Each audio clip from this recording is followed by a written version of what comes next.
નમસ્કાર મિત્રો, સ્વાગત છે તમારું ખેડૂત સમાચાર ચેનલમાં। આજના આ વિડીયોમાં હવામાન વિભાગ દ્વારા ગુજરાતમાં 2 દિવસ છૂટાછવાયા વિસ્તારોમાં વરસાદ પડવાની આગાહી કરવામાં આવી છે। ક્યાં ક્યાં વિસ્તારોમાં વરસાદ પડશે અને નવરાત્રિમાં વરસાદ કેવો પડશે તે તમામ માહિતી વિશે આજના આ વિડીયોમાં વાત કરીશું। વિડીયોમાં આગળ વધતા પહેલાં જો તમે અમારી ચેનલમાં નવા છો તો ચેનલને સબસ્ક્રાઈબ જરૂર કરજો, જેથી અમારા આવનારા તમામ વિડીયોની માહિતી તમારા સુધી મળતી રહે। તો ચાલો શરૂ કરીએ આજનો આ વિડીયો। ગુજરાતમાં વરસાદની વિદાય વચ્ચે હાલ છૂટાછવાયા વિસ્તારોમાં વરસાદ જોવા મળી રહ્યો છે, ત્યારે સૌરાષ્ટ્ર સહિત આખા રાજ્યમાં ગાજવીજ સાથે છૂટાછવાયા સ્થળો પર હળવાથી ભારે વરસાદની આગાહી આપવામાં આવી છે। 2 દિવસમાં કેટલાક છૂટાછવાયા વિસ્તારોમાં વરસાદ પડી શકે છે। સૌરાષ્ટ્ર અને કચ્છમાં જે બાદમાં આગામી 4 દિવસ વાતાવરણ સૂકું રહેવાની સંભાવના છે। આગામી 24 કલાક વધારે તાપમાન રહેવાની પણ શક્યતાઓ છે।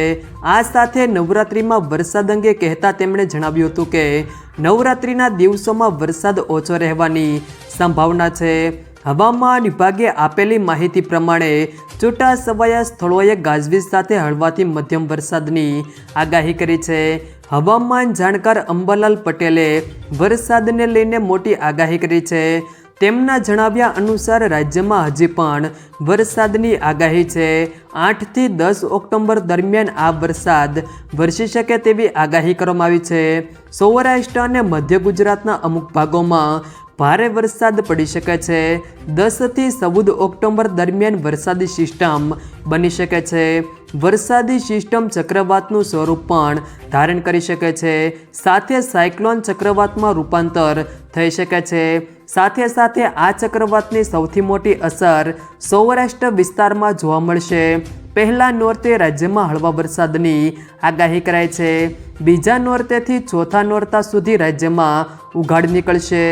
સાથે 10 ઓક્ટોબરથી બેસતા ચિત્રા નક્ષત્રમાં ભારે વરસાદની આગાહી કરવામાં આવી છે। બીજી તરફ રાજ્યમાં દિવાળી સુધી વાદળછાયું વાતાવરણ પણ રહી શકે છે। જો મિત્રો વિડીયો પસંદ આવે તો વિડીયોને લાઈક કરો, તમારા મિત્રો સાથે શેર કરો, અને જો તમે અમારી ચેનલમાં નવા છો તો નીચે લાલ કલરનું સબસ્ક્રાઈબ બટન આપેલું છે, તેને દબાવીને બાજુમાં રહેલા ઘંટી બટનને પણ દબાવી દેજો, જેથી અમારા આવનારા તમામ વિડીયોની માહિતી તમારા સુધી મળતી રહે।